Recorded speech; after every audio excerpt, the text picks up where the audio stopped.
Because our interests will lead to our talents will lead to our passions, and our passions will lead to our purpose. And my purpose was to write a book and to share my journey with certain people. So writing this book, I had to set goals. So I broke my goals down. And I think everybody, when you have a goal or you have a dream or a desire, you break your goals down. So when I was here with the Broncos, our long-term goal was the Super Bowl. And then we would talk about that maybe in April and May, and we wouldn't mention it for the rest of the season. So now we break it down into our short-term goals. We break them down into months, weeks, and days. Because if you win the days, you win the week. You win the weeks, you win the month. You win the months, you win the year. And you're constantly laying that foundation. Because success doesn't happen in a day. It happens every day. So every Monday or every Sunday night, write down 5 things that you can improve on throughout that week to get you to your long-term goal. So you just break those goals down.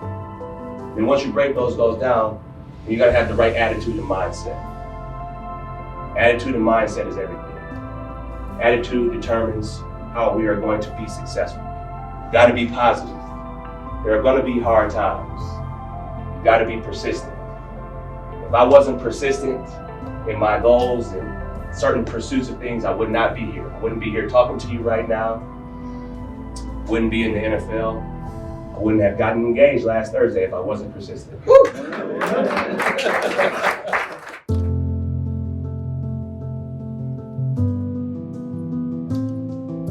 On February 7th, 2016, that's when I became a Super Bowl champion here in Denver.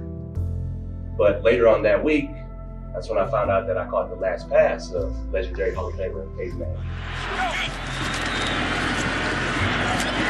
Manning hits the pass to Fowler to make it 24-10. And that's the one thing that Peyton did really good, or really well, is that he connected to people.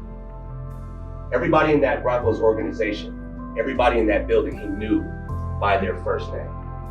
I'm not just talking about players or coaches. I'm talking about the janitors. I'm talking about the kitchen staff. Because in order to be successful in life, we're all going to need the help of other people.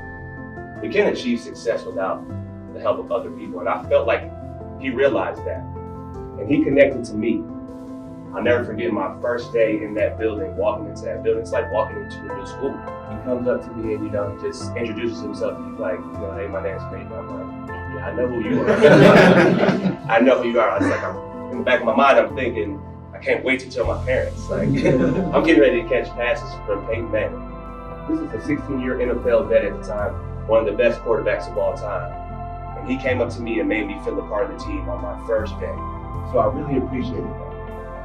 And that's one of the things great leaders do and that we all should do as people. We should all connect with people because we're all going to need each other in order to be successful. Leaders don't tell people to do things that they wouldn't do themselves.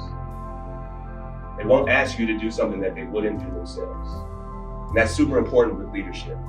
Eli Manning, he asked me to come in early, get a lift in before practice, put in extra work after practice catching passes. I will have no problem doing that because I know that he's already doing that or doing that and some. His car's parked in the same spot every single morning because he's the first one there. Literally the first person in and the last one to leave. That's what great leaders do. That's what great people do. They set the example. They don't just talk the talk, they walk the walk.